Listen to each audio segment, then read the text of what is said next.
Welcome to the Code Climb and Grow. Today we are diving into the most asked and tricky JavaScript interview questions that developers struggle with. और इस video के and तक आप इन सब का answer full confidence से दे पाओगे। आज के 15 मिनट्स में मैं आपको 10 ऐसे क्वेश्चन सिखाऊंगी जो हर दूसरे इंटरव्यू में रिपीट होते हैं और अगर ये क्लियर हो गए तो आप इंटरव्यू रूम में नर्वस नहीं कॉन्फिडेंट फील करोगे। So let's begin. So first question will see. तो ये एक एक के बाद एक क्वेश्चन मैं आपको एक्सप्लेन करने वाली हूँ और हम देखेंगे कि इनका आउटपुट जो है वो क्या आता है। So let's start with the first question. यहाँ पे एक फंक्शन कॉल हो रहा है जो कि फ्रूट फंक्शन है। ओके और इसके अंदर मैंने नेम और प्राइस को प्रिंट किया है और इसको हमने नेम और प्राइस को प्रिंट करने के बाद हमने यहाँ पे इसको इनिशियलाइज किया है। सो what will be the output for this? क्या हो सकता है इसका आउटपुट? चलिए देखते हैं। इसका आउटपुट है अनडिफाइन एंड रेफरेंस एरर। सो यहाँ पे रेफरेंस एरर और अनडिफाइन, ये जो आउटपुट यहाँ पे आया है ये कैसे है, ये कैसे आउटपुट आया है? Why the reference error? पहले तो नेम हमने सेम ही इनको लाइक वैल्यू असाइन की है, राइट? लेकिन पहले वाले ने अनडिफाइंड प्रिंट किया है और दूसरे वाले ने रेफरेंस एरर थ्रो किया है। क्यों? क्योंकि यहाँ पे जो नेम हमने जो डिक्लेयर किया है वो var यूज, यहाँ पे हमने var से डिक्लेयर किया है और प्राइस जो है वो लेट से हमने इसको डिक्लेयर किया है। सो var जो होता है वो एक वो इनिशियलाइज होता किया है और ये अनडिफाइंड जो है प्रिंट करवाता है। सो लेट जो है वो TDS में रहता है जब तक असाइन ना हो। सो इसीलिए इसने रेफरेंस एरर जो है वो प्रिंट किया है। तो var जो है वो फंक्शनल स्कोप है एंड लेट जो है वो ब्लॉक स्कोप है। अभी ये फंक्शनल स्कोप है तो हम इसको एक्सेस तो कर सकते हैं बट क्योंकि इसका होस्टिंग जो है वो जावास्क्रिप्ट पहले ही कर देता है इसीलिए ये जो है अनडिफाइंड प्रिंट करता है। लेकिन लेट जो है वो TDZ के वजह से यानी टेम्पररी डेड जोन की वजह से जो है और इसका जो होता है ब्लॉक स्कोप होता है और टेम्पररी डेड जोन की वजह से ये जो है रेफरेंस एरर जो है थ्रो करता है। सो इसका आउटपुट है undefined and reference error. Okay तो चलिए देखते हैं हमारे नेक्स्ट क्वेश्चन पे, that is the question number 2। So question number 2 जो है that is simple for loop. So for loop में हमने यहाँ पे आई को 0 रखा है एंड आई जो है लूप यहाँ पे 3 टाइम्स जो है हमारा फॉर लूप जो है वो इटरेट होगा।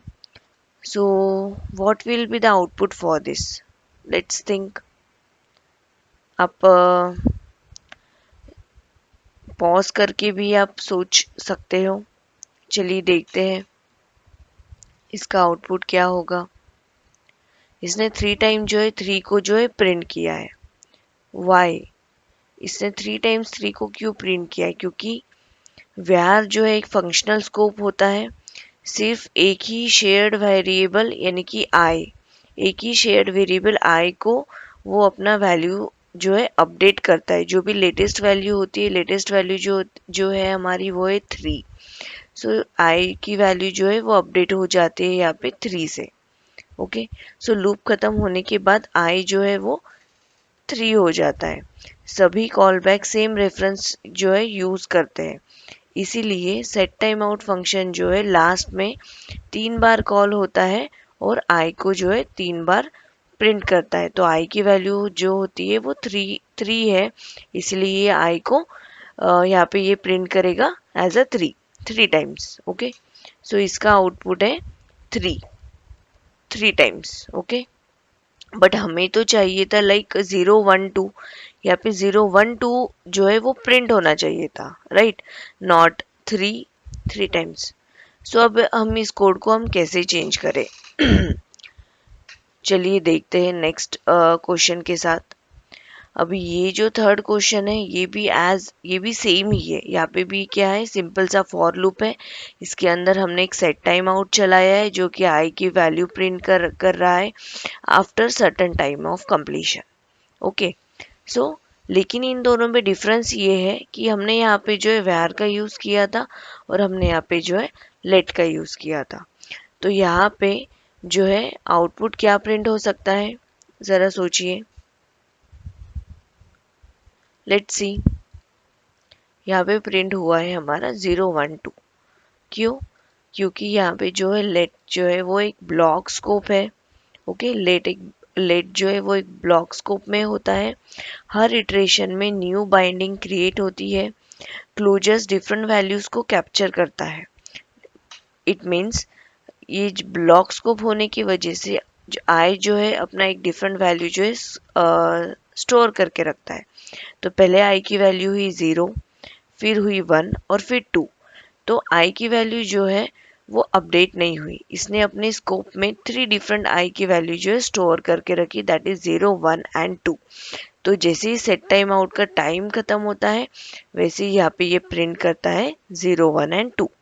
सो लेट के अगर हम वेरिएबल को लेट से अगर हम डिक्लेयर करते हैं तो इसका आउटपुट जो है वो आएगा 0, 1, 2। और सेम ही कोड को अगर हम व्यार से अगर डिक्लेयर करता है तो इसका जो फाइनल जो इसका वैल्यू था दैट इज 3, राइट। तो जो 3 का जो वैल्यू आई का जो लास्ट जो वैल्यू था 3, वो इसको प्रिंट करेगा 3 बार। चलिए देखते हैं हमारा अगला question. It is about the unary plus operator. Okay, so question number 4 में देखते हैं प्लस ट्रू। अब ये प्लस ट्रू क्या है? ओके, प्लस जो है वो यूनरी प्लस ऑपरेटर है जो कि क्या करता है, प्लस यूनरी प्लस वैल्यू को नंबर में कन्वर्ट करता है। सो ट्रू जो होता है वो प्लस होगा। ओके, सो देखते हैं जो ट्रू जो है उसको हमने प्लस किया है तो ट्रू की वैल्यू जो है वो 1 होती है, मतलब नंबर में कन्वर्ट करने के बाद। So let's see what will be the output here. So it is printing 1, right. Why? Because unary जो होता है वो नंबर में कन्वर्ट करता है। सो प्लस ट्रू जो है वो प्रिंट करेगा 1। Okay, let's take some another example. हम देखते हैं अभी ये फॉल्स के लिए क्या प्रिंट करता है।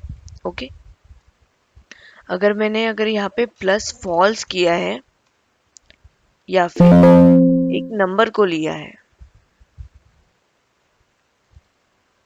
For example like 10, so what will be the output for this? 1, 0 and 10। Okay, so हमारे यूनरी प्लस ऑपरेटर ने यहाँ पे इसको क्या किया है, पहला जो ट्रू था इसको 1 में कन्वर्ट कर दिया है, जो प्लस फॉल्स था इसको 0 में कन्वर्ट किया है, और जो हमारा प्लस स्ट्रिंग में जो हमारा जो 10 था इसको नंबर में जो है ये 10 कन्वर्ट हो चुका है। तो इसका फाइनल आउटपुट आया है 1, 0 and 10। Let's check another question.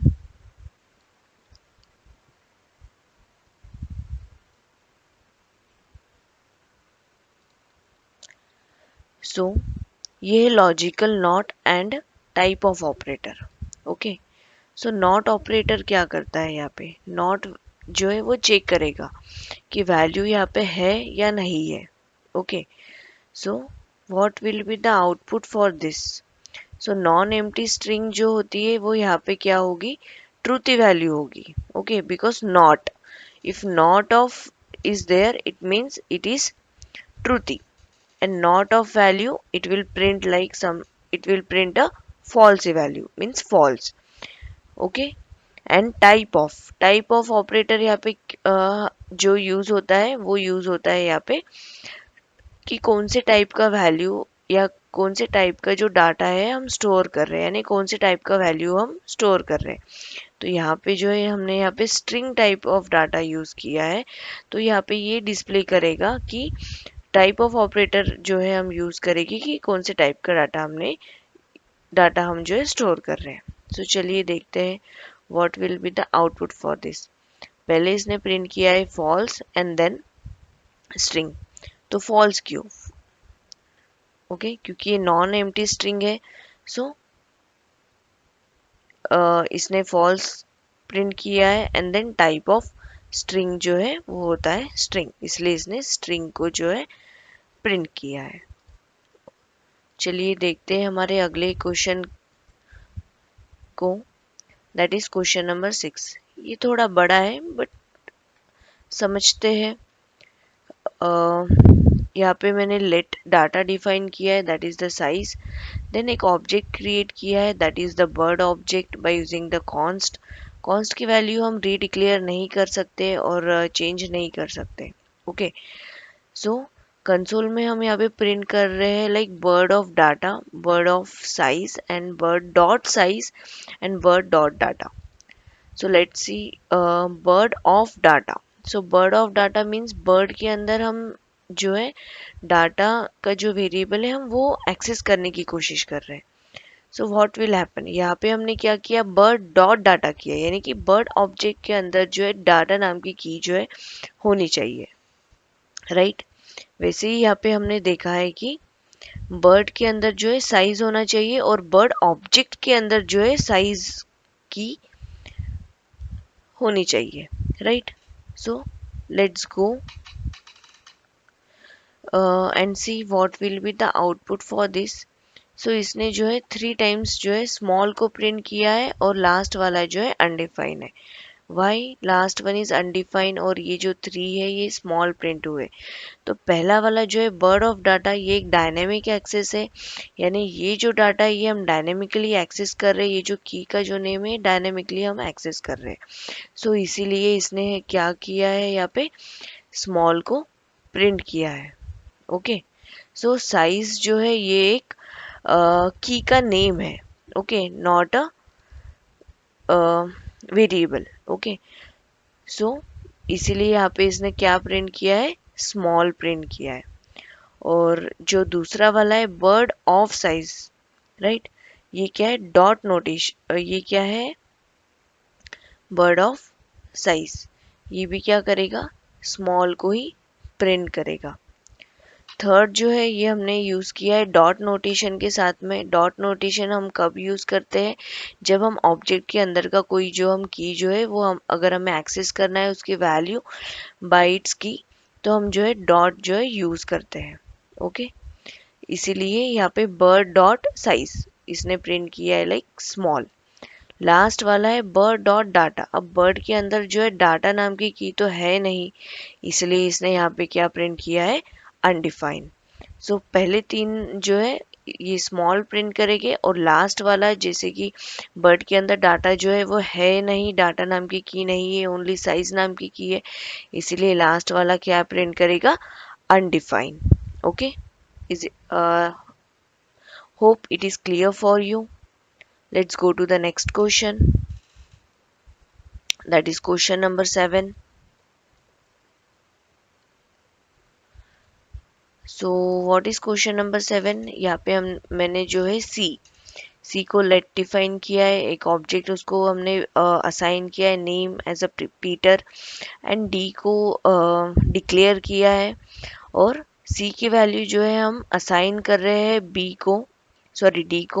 C की वैल्यू हमने असाइन की है D को और C डॉट नेम का वैल्यू हम यहाँ पे एक्सेस कर रहे हैं और इसको C डॉट नेम को हमने चेंज किया है अनिल। ओके सो अभी जो C डॉट नेम के वैल्यू चेंज हो गई है अनिल। ओके और D जो है वो हम यहाँ पे एक्सेस कर रहे हैं, यानी हमने यहाँ पे D डॉट नेम को प्रिंट किया है, राइट।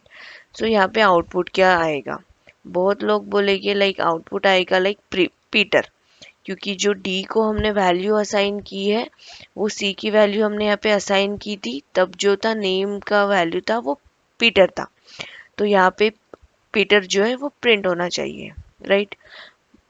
तो चलिए देखते हैं, यहाँ पे जो है अनिल आया है। राइट। सो बहुत लोग यहाँ यही गलती कर देते हैं। एक्चुअल में पीटर आंसर नहीं है, इसका एक्चुअल आंसर है अनिल। बट बहुत लोग आंसर गलत दे देते हैं और बोलते हैं कि इसका आंसर जो है पीटर आएगा। But why it is Anil? हमने तो सिर्फ सी को ही अपडेट किया है, ना कि डी की वैल्यू अपडेट की है। तो ये जो है ये एक शैलो कॉपी और डीप कॉपी का कॉन्सेप्ट है, जो अगर आपको इसमें अगर डिटेल वीडियो चाहिए तो हमें कमेंट करिए फॉर दिस डिटेल वीडियो। तो यहाँ पे क्या है, ये सेम रेफरेंस जो है यूज़ करता है, सेम रेफरेंस का यूज़ करता है। सी और डी जो है सेम मेमोरी एड्रेस को पॉइंट आउट करते हैं। प्रिमिटिव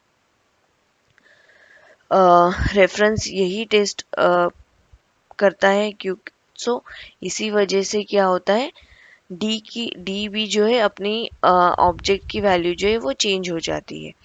इसीलिए जैसे ही हम सी डॉट नेम को हम यहाँ पे अपडेट कर रहे हैं अनिल की वैल्यू से, वैसे ही जो है डी डॉट नेम भी अपडेट हो जाता है। इसीलिए हमारा आउटपुट यहाँ पे आएगा अनिल। चलिए देखते हैं next question, question number 8। Question number 8 यहाँ पे क्या है, हमने var को x डिक्लेयर किया है, देन var फिर से हमने सेम वेरिएबल को डिक्लेयर किया है और उसको वैल्यू जो है इनिशियलाइज की है 10, और हमने इसकी वैल्यू जो है प्रिंट की है यहाँ पे x की वैल्यू जो है हमने यहाँ पे प्रिंट की है। सो सेम वेरिएबल नेम को हमने क्या किया है, डिक्लेयर किया है। तो यहाँ पे तो एरर आना चाहिए, क्योंकि सेम नेम हम डिक्लेयर नहीं कर सकते हैं, राइट। सो चलिए देखते हैं, इसने यहाँ पे कोई एरर थ्रो नहीं किया है और 10 का वैल्यू जो है प्रिंट किया है। वाई? ऐसा क्यों? क्योंकि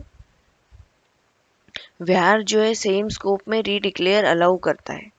var जो है, अगर हम वेरिएबल को var से डिक्लेयर करता है तो वो सेम स्कोप में हम इसको रीडिक्लेयर यानी फिर से हम इसको डिक्लेयर जो है कर सकते हैं। ओके। सो इसका जो भी फाइनल अपडेटेड वैल्यू होती है वही क्या होती है, प्रिंट होती है। सो x की वैल्यू जो है 10 है, इसीलिए इसने कोई एरर थ्रो नहीं किया है और वैल्यू जो है 10 है, ये यहाँ पे प्रिंट हुई है। चलिए सेम ही हम देखते हैं, अगले क्वेश्चन में हम देखते हैं सेम क्वेश्चन को but with let and var के साथ। मैंने यहाँ पे var को x को जो है वो var के साथ डिक्लेयर किया है और सेम ही वेरिएबल को जो है let के साथ भी डिक्लेयर किया है। पहले हमने देखा था कि सेम वेरिएबल को जब हम var के साथ जब हम डिक्लेयर करते हैं तो कोई एरर नहीं आता है, बट जब अगर सेम वेरिएबल अगर ऑलरेडी अगर डिक्लेयर हो तो अगर हम वही वेरिएबल को फिर से डिक्लेयर करें let के साथ तो क्या होगा, क्या आउटपुट आता है।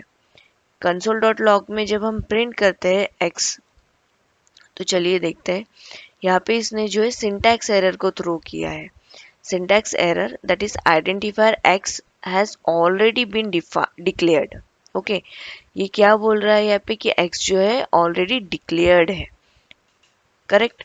सो लेट के साथ जब हम फिर से कोई वेरिएबल जो है डिक्लेयर करते हैं तो ये एरर थ्रो करता है, क्योंकि लेट जो है वो अलाउ नहीं करता है कि आप सेम ही वेरिएबल को फिर से डिक्लेयर करें। इसीलिए हमारा जो आउटपुट आएगा वो आएगा syntax error. Why? Because block scope variable duplicate allow नहीं करता है। Okay, so you can explain like you cannot redeclare a block scope variable in the same scope. So चलिए देखते हैं हमारे अगले क्वेश्चन की तरफ, that is this is our last question, question number 10. So let a equal to 3 and b equal to a number. So अब हम यहाँ पे चेक कर रहे हैं कि double equal to and triple equal to, a double equal to b and a triple equal to b. So चलिए पहले हम समझने की कोशिश करते हैं कि डबल इक्वल टू और ट्रिपल इक्वल टू में डिफरेंस क्या होता है। डबल इक्वल टू जो है वो सिर्फ वैल्यू को चेक करता है और ट्रिपल इक्वल टू जो होता है वो वैल्यू के साथ साथ उसके टाइप को भी चेक करता है, यानी कौन से टाइप का आप डाटा जो है सेव कर रहे हो, नंबर टाइप का है, स्ट्रिंग है या बुलियन है, कौन से टाइप का जो है डाटा, वो भी इक्वल होना चाहिए। अगर वैल्यू अगर इक्वल है और टाइप डिफरेंट है तो ये जो है फॉल्स रिटर्न करेगा। ओके, बट वैल्यू और टाइप इन दोनों का सेम है तभी ये क्या करेगा, ट्रू प्रिंट करेगा। लेकिन डबल इक्वल टू में ये क्या करेगा, सिर्फ और सिर्फ वैल्यू चेक करेगा। ओके, अगर वैल्यू अगर दोनों का इक्वल है ए और बी का तो यहाँ पे ट्रू प्रिंट कर देगा और टाइप जो है वो चेक नहीं करेगा। ओके, तो चलिए देखते हैं what will be the output of this. So पहले वाले ने जो है ट्रू किया है और सेकंड कंसोल ने जो है यहाँ पे फॉल्स प्रिंट किया है। क्यों? क्योंकि ए जो है 3 है और बी भी 3 है, तो वैल्यू इन दोनों का क्या हो गया, सेम हो गया। इसीलिए यहाँ पे इसने क्या प्रिंट कर दिया है, यहाँ पे ट्रू प्रिंट किया है क्योंकि वैल्यू इन दोनों का सेम है। अब जैसे ये जो दूसरा कंसोल है ये यहाँ पे वैल्यू के साथ साथ क्या कर रहा है, टाइप भी चेक कर रहा है। करेक्ट। सो ये वैल्यू तो यहाँ पे जो है वो सेम है लेकिन इसका टाइप सेम नहीं है क्योंकि हमने यहाँ पे क्या किया, न्यू नंबर यूज किया है जो कि जावास्क्रिप्ट इसको ऑब्जेक्ट टाइप में जो है कन्वर्ट करेगा। ओके, सो यहाँ पे ये चेक कर रहा है कि ए की वैल्यू तो नंबर है बट बी जो है वो ऑब्जेक्ट में कन्वर्ट हो चुका है। सो इसीलिए यहाँ पे वैल्यू तो ए और बी का सेम है जो कि 3 है, लेकिन टाइप जो है वो डिफरेंट है। इसीलिए इसने क्या किया है, यहाँ पे प्रिंट किया है दैट इज फॉल्स। ओके, सो ऐसे ही जावास्क्रिप्ट के ट्रिकी क्वेश्चंस अगर आपको पसंद है और आप और वीडियोस चाहते हो तो नीचे कमेंट करिए लाइक ट्रिकी क्वेश्चंस। हम हमारे अपकमिंग वीडियोस में और भी tricky question related to JavaScript जो है हम एक्सप्लेन करेंगे। सो इंटरव्यू क्लियर करने के लिए जीनियस होना ज़रूरी नहीं है, कॉन्सेप्ट क्लैरिटी ज़रूरी होती है और क्लैरिटी जो होती है वो रिपीटेशन से ही आती है और आंसर जो है हम इंटरव्यू में दे पाए। सो if you need more interview questions on this, give your comment and follow the code climb and grow. So keep coding, keep growing. We'll see you in the next session. Thank you.